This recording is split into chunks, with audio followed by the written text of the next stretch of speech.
Asal-usul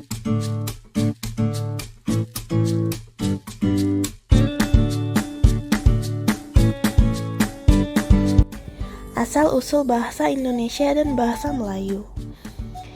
Bahasa Indonesia diresmikan sebagai bahasa nasional pada Sumpah Pemuda 1928 untuk menyatukan Indonesia. Bahasa ini merupakan variasi bahasa Melayu yang disesuaikan dengan pengaruh Belanda dan bahasa daerah, serta berkembang lebih jauh setelah kemerdekaan Indonesia pada 1945. Bahasa Melayu muncul sejak abad ke-7, terlihat dari prasasti Sriwijaya di Sumatera. Bahasa ini dipilih karena kesederhanaannya dan perannya sebagai bahasa perdagangan di Nusantara, sehingga meluas penggunaannya di wilayah yang kini menjadi Indonesia, Malaysia, Brunei, dan Singapura. Hubungan keduanya, secara linguistik, bahasa Indonesia dan bahasa Melayu masih sangat mirip dan dapat saling dipahami. Meskipun ada perbedaan dalam kosakata, pengaruh bahasa asing Belanda di Indonesia dan Inggris di Malaysia, dan istilah resmi. Meski berbeda, keduanya dianggap bahasa serumpun dengan akar sejarah dan budaya yang sama. Perbedaan dan persamaan bahasa Indonesia dengan bahasa Melayu. Persamaan. 1. Kosakata sehari-hari. Banyak kata dasar yang sama, seperti air, matahari, buku. 2. Struktur kalimat atau tata bahasa. Kedua bahasa menggunakan pola kalimat subjek, predikat, objek, atau SPO. Contoh, saya makan nasi. Strukturnya identik, artinya I eat rice. 3. Pengucapan umum. Beberapa kata memiliki pengucapan yang hampir sama, seperti bapak, rumah. Berikutnya ada perbedaan. 1. Kosakata yang bermakna ganda. Beberapa kata yang sama bentuknya memiliki arti berbeda di masing-masing bahasa. Contohnya, kata bisa dalam bahasa Indonesia artinya dapat atau mampu, namun dalam bahasa Melayu Malaysia artinya racun, seperti bisa ular. Lalu ada kata-kata percuma. Dalam bahasa Indonesia artinya sia-sia atau tidak berguna, namun dalam bahasa Melayu Malaysia artinya gratis atau tanpa biaya. 2. Penggunaan imbuhan atau tata bahasa. Perbedaan dalam membentuk kalimat pasif. Contohnya dalam bahasa Indonesia menggunakan imbuhan di. Contohnya dimakan, artinya is eaten. Dalam bahasa Melayu Malaysia sering menggunakan kata kena atau dapat. Contohnya kena makan, berarti is eaten dalam konteks tertentu di Malaysia. Imbuhan kata kerja berbeda. Ber, di Indonesia untuk kata kerja, misalnya bermain. Di Malaysia bisa menggunakan kata ber, tapi juga memakai bentuk main saja. 3. Pengucapan khas. Beberapa konsonan dan vokal diucapkan berbeda. Huruf R di akhir kata lebih keras dalam bahasa Indonesia, sementara di Malaysia kadang lebih lembut atau tidak terdengar. Contohnya adalah kata besar. Bahasa Indonesia, besar dengan R yang terdengar jelas. Bahasa Melayu Malaysia sering diucapkan seperti besa, khususnya di daerah utara Malaysia. Bagaimana perkembangan bahasa Indonesia dan bahasa Melayu dipengaruhi oleh faktor-faktor berikut. Yang pertama ada kolonial. Dari era kolonialisme, bahasa Indonesia dan bahasa Melayu banyak diserap dari kosakata bahasa Eropa. Bahasa Indonesia banyak diserap dari bahasa bangsa yang menjajah Indonesia seperti Belanda, Portugis, Spanyol, dan Inggris. Sementara bahasa Melayu di Malaysia mengambil kata serapan dari bangsa Inggris. Selain itu, sistem pendidikan kolonial, terutama di Indonesia dan Malaysia, mengajarkan bahasa penjajah mereka kepada siswa. Di Indonesia, generasi tua banyak menguasai bahasa Belanda karena diajarkan di sekolah-sekolah. Begitu juga di Malaysia, bahasa Inggris menjadi bagian besar dari pendidikan. Penulisan dalam bahasa Indonesia dipengaruhi oleh sistem ejaan Belanda yang kemudian disesuaikan dengan ejaan Latin yang lebih sederhana pada masa Orde Baru. Yang kedua ada globalisasi. Semenjak adanya teknologi, baik bahasa Indonesia maupun Melayu tidak lagi menggunakan bahasa baku dalam percakapan sehari-hari. Bahasa Indonesia dan Melayu semakin banyak menggunakan frasa atau istilah asing, baik dalam percakapan kasual maupun media sosial.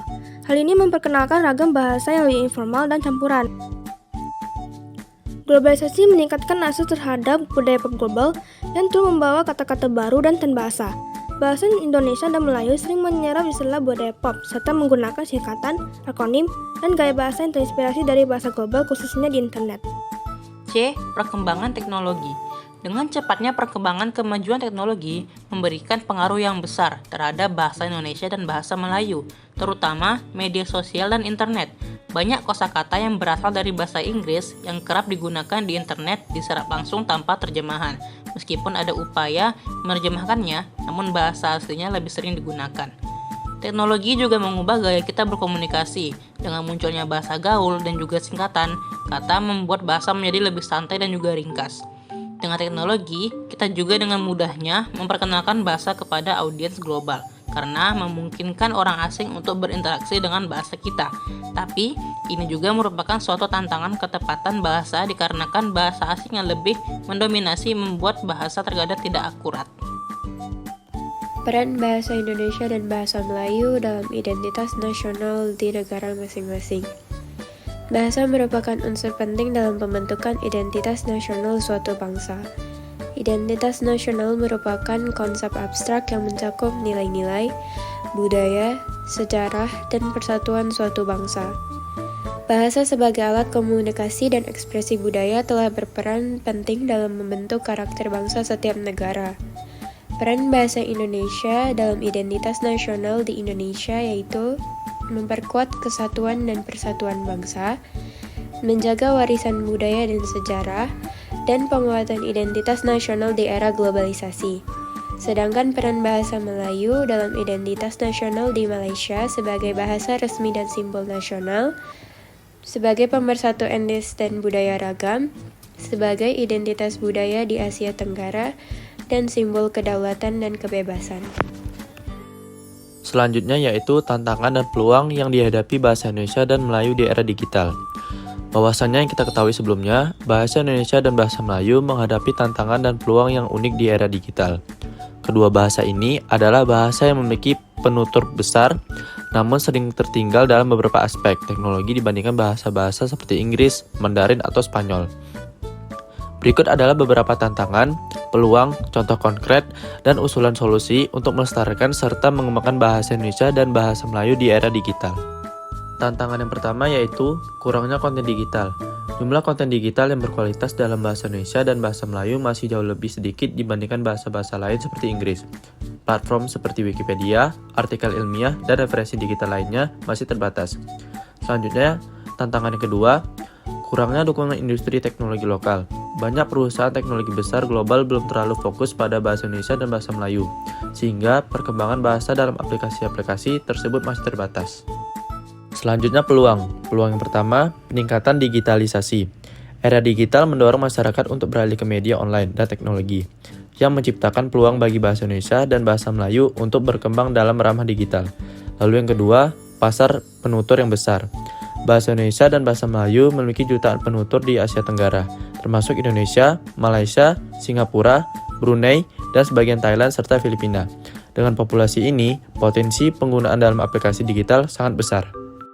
Adapun contoh konkretnya yang pertama, Wikipedia bahasa Indonesia dan bahasa Melayu.